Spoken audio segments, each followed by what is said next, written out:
Olá, sejam bem-vindos à nossa 16ª aula do nosso curso Iniciantes de Inglês. Com essa aula nós vamos finalizar o nosso módulo iniciante, né? Nós já vimos muita coisa nas aulas anteriores, que juntando tudo dá bastante conteúdo para a gente revisar e já ter um pouco de contato com a língua. Nessa nossa última aula nós vamos ver os verbos modais.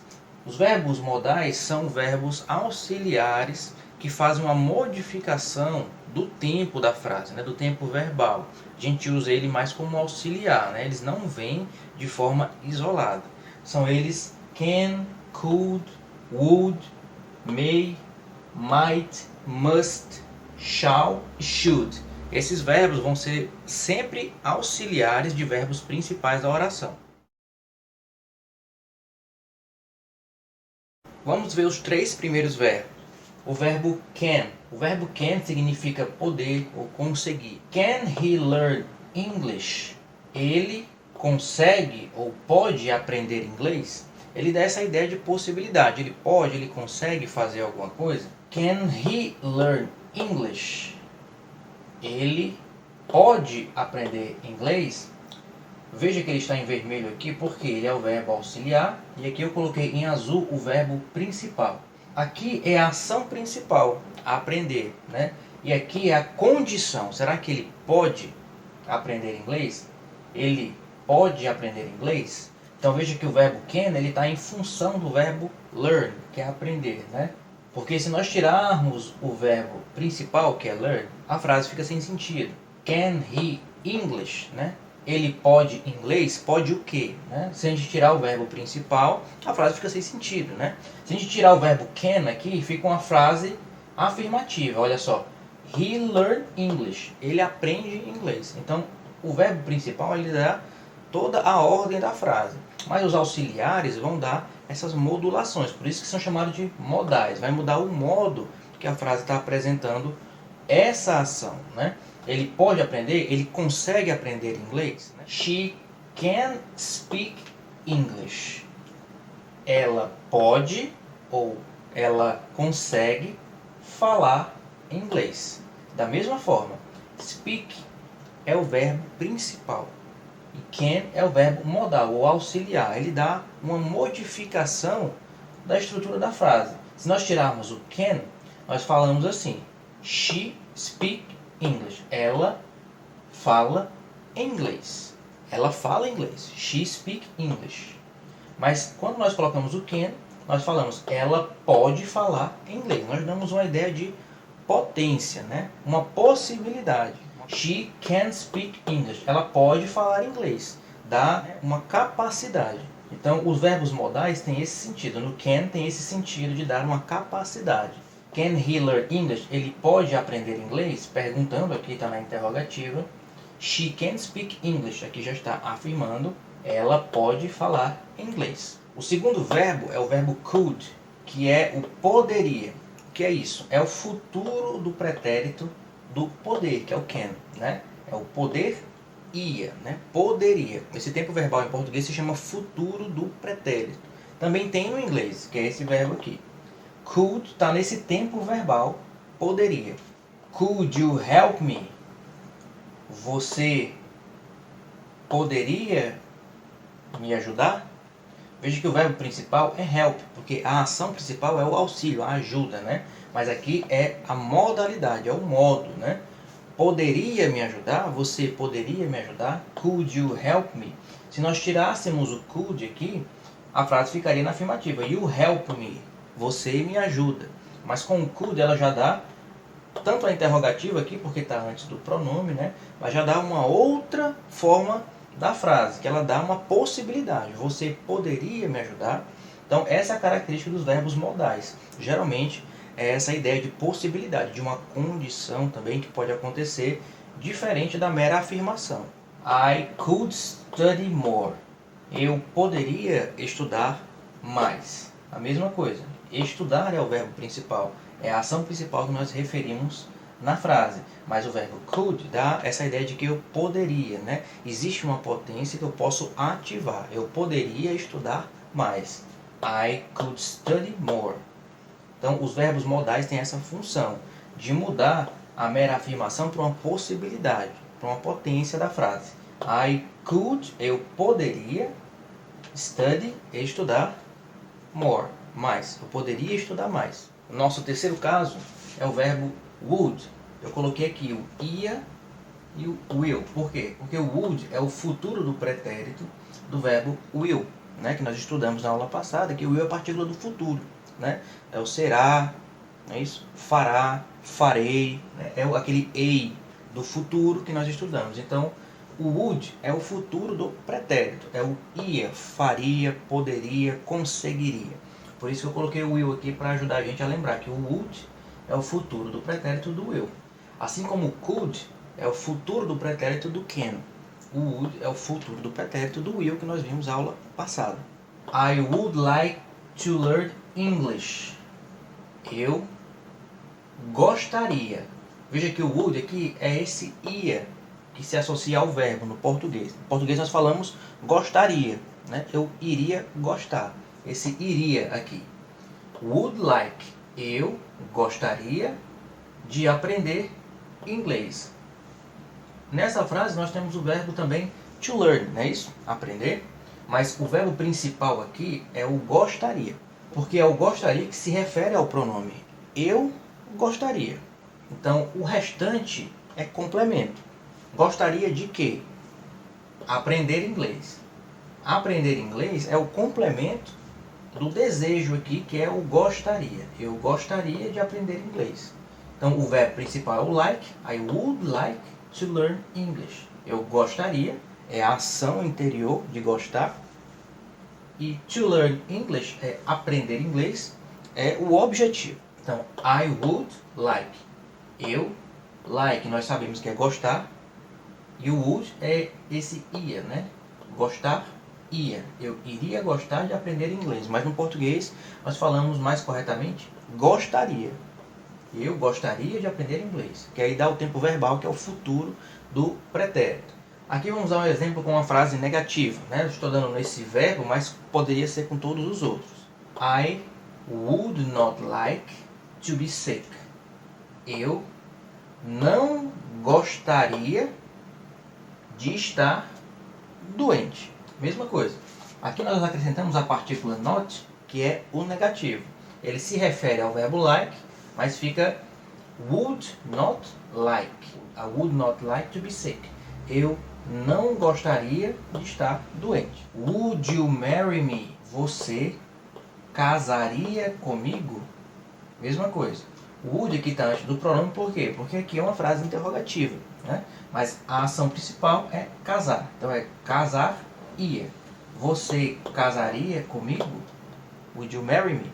Então veja que os verbos modais, se nós retirarmos ele, a frase fica no afirmativo. Se nós colocarmos, ela dá essa possibilidade de afirmar alguma coisa. Uma pergunta, às vezes, ou então só uma possibilidade de alguma ação que pode ser feita. O verbo may, ele indica uma possibilidade, mas também ele é geralmente usado como uma solicitação de permissão. She may learn English. Ela pode aprender inglês. É uma probabilidade, né? Uma possibilidade. She may learn English. May é o verbo modal aqui, que está como auxiliar do verbo learn, que é aprender. She may learn English. Ela pode aprender inglês. It may snow this month. Pode nevar este mês. Por que é pode somente? Né? Porque o it está indicando um fenômeno da natureza, que é nevar. Então nós não falamos isto pode nevar, né? Nevar já é uma ação intransitiva aí, que é o próprio verbo que indica a atividade, né? Pode nevar. It may snow this month. Mas o it está aqui porque ele é o pronome neutro para indicar objetos, animais e fenômenos da natureza. Então nesse caso a gente aplica ele. It may snow this month. Pode nevar este mês. May I ask you something? Eu posso perguntar a você uma coisa? Né? Aqui você já vê que nesta frase está dando uma ideia de solicitação de uma permissão, né? May I? Posso? Posso perguntar a você uma coisa? Posso te perguntar uma coisa? Né? May I ask you something? posso te perguntar algo? Então, nesse sentido aqui, ele está dando essa ideia de permissão. O may é usado muito mais nesse sentido e também nesse sentido de possibilidades. Então, tem essas duas possibilidades de utilização. O verbo might é o passado do may, mas ele é bem parecido, na verdade, né? Esse verbo auxiliar might, ele é bem parecido com o may. É muito difícil, às vezes, você ver uma diferença muito clara, né? Mas ele é usado nesse sentido de devia ou podia, né? Aqui é poder, né? No sentido mais eu posso, ele pode, né? Ela pode aprender, pode nevar, posso te perguntar. Aqui é podia, né? Nesse sentido de devia. It might be a mistake, né? Isto podia ser um erro, né? It might be a mistake. Mas também a gente pode falar it might be a mistake, falar pode ser um erro. Então tem às vezes o mesmo sentido do may, né? Mas a gente coloca nessa forma só para exemplificar que essas duas possibilidades indicam quase a mesma coisa, né? Vai ter alguns contextos em que o might vai ser mais preciso, mas no geral mesmo, ele tem quase a mesma função do may. É apenas um passado do may. It might be a mistake, né? Isto podia ser um erro. He might know me. Ele podia me conhecer, né?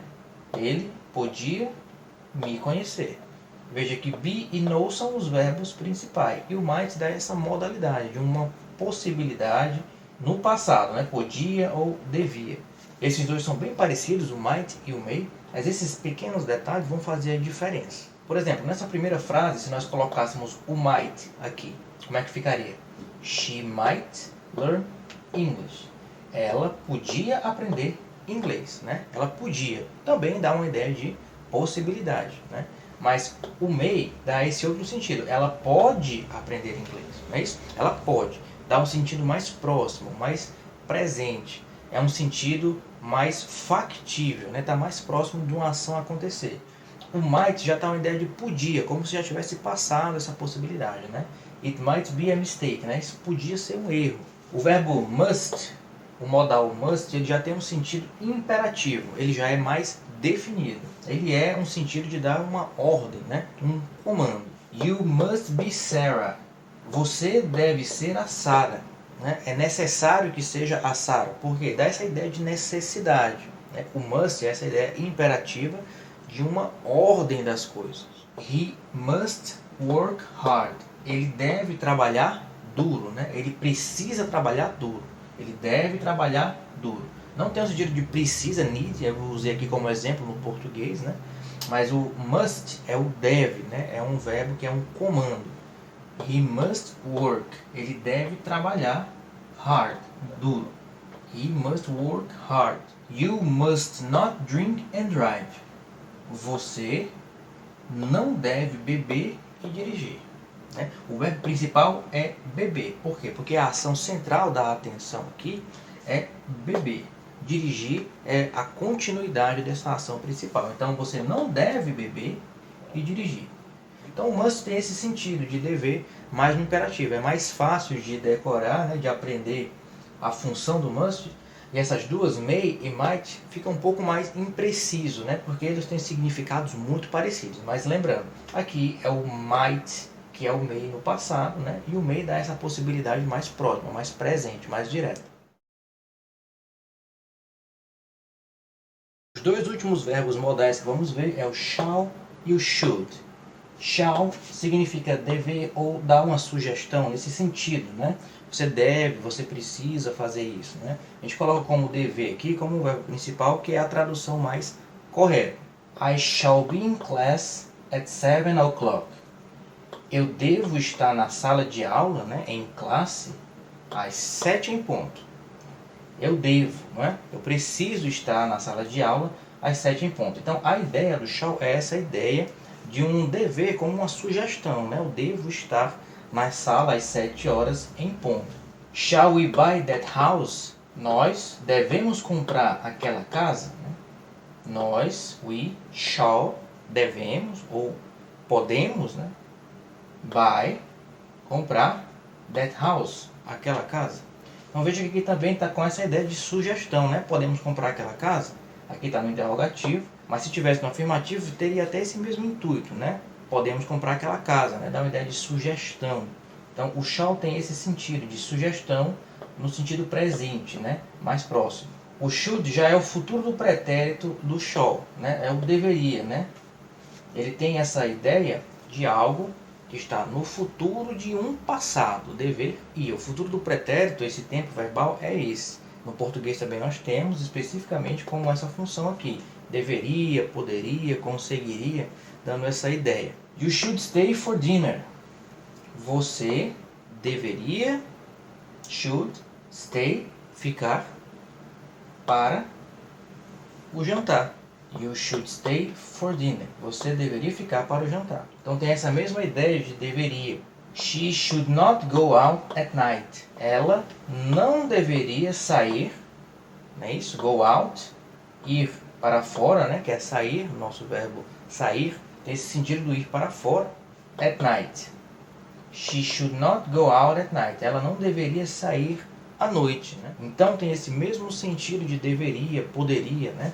Ela não deveria sair, é uma sugestão que se está dando, né? Não é uma ordem proibitiva, mas é uma sugestão. Ela não deveria sair à noite. Então o should tem esse sentido de deveria. Should I leave? Eu deveria partir, ou sair, ou ir embora, né? O leave, o verbo leave, deixar, tem esse sentido, né? Should I leave? Eu deveria ir embora, eu deveria partir. Então o should tem esse sentido de deveria, o futuro do pretérito do verbo shall, que é dever, né? Então esses verbos modais, eles não são verbos para a gente decorar conjugações, eles são verbos que aparecem para auxiliar os verbos principais, modificando a estrutura da frase, né? O verbo principal, por exemplo, aqui é stay, né? You should stay, é ficar. Você deveria ficar, é o verbo principal. She should not go. Go é o verbo principal. Should not, aqui o should, na verdade, ele é o auxiliar, é o modal auxiliar. O not é só a partícula de negação, para informar que a frase está no negativo. Mas o should é o verbo modal. Ele é um auxiliar do verbo go. She should not go out at night. Ela não deveria sair à noite. Então veja que esses verbos modais, eles não têm uma conjugação com a pessoa. Não é um verbo para você ficar conjugando. É como o verbo will, que nós estudamos no futuro. Ele aparece auxiliando o verbo principal, que nós conjugamos, como uma partícula de futuro. Ele se repete a sua mesma forma estrutural. Não é modificado. Mesma coisa com os verbos modais. Eles não mudam a estrutura. Eles não são para ser conjugados. Eles são verbos que auxiliam os verbos principais. Should I leave? Eu deveria sair, né? Veja, leave é o verbo principal, sair, ir embora, né? Deixar. E should é o auxiliar. Então, é um verbo modal que também não se modifica. É should em todas as pessoas. Ó. You, she, I. Então, veja que os verbos modais não se modificam. Nós apenas os utilizamos para modificar a estrutura da frase, o tempo verbal da frase. Com essa 16ª aula, nós encerramos o nosso curso iniciante de inglês. Foi um grande desafio para nós estar produzindo esse material, né? Tentando ensinar vocês esse princípio da língua inglesa. Nós vamos corrigindo cada vez mais, esse curso vai ser aprimorado. E eu espero que vocês tenham aproveitado um pouco do curso para aprender um pouco, né, do idioma inglês, para iniciar depois um estudo um pouco mais profundo, mais sério, que nós também vamos desenvolver de uma forma mais básica. Algumas pessoas pode ser que queiram até se aprofundar no idioma, mas o nosso curso aqui está visando muito mais essa preparação básica. Por quê? Porque essa preparação básica vai servir para a gente aprender até outros idiomas, né? O inglês está muito como uma base geral que nós estudamos aqui. Nós desenvolvemos no início da apostila um pouco da história, né, de como o inglês se tornou essa língua universal, e ela é fundamental hoje para a gente entender, às vezes, relação com outros idiomas. Às vezes nós falamos aqui o português, por exemplo, e vocês estudam o coreano, por exemplo, aqui na escola, né? Mas muitas coisas a professora até usa exemplos do inglês. Por quê? Porque essa língua ela tem também essa dinâmica, né? Ela serve como referência de certas estruturas fraseológicas. Então é até interessante a gente saber esse idioma como um fundamento. A gente tem uma referência a mais. Esse curso está sendo prioritariamente feito para as pessoas que não conhecem, né? Eu sei que nós demos muitas coisas, muitas matérias, mas é assim mesmo. Isso aqui é um curso iniciante, né, que a gente vai gradativamente alcançando um patamar para a gente entrar num básico com um pouco mais de ferramentas. Mas o básico também, vocês vão ver muitas coisas que nós já vimos aqui, só que a gente vai aprofundar um pouquinho mais. Espero que vocês tenham gostado do curso. Nós vamos continuar com as atividades, né, e finalizar o nosso curso depois com a nossa prova. Muito obrigado.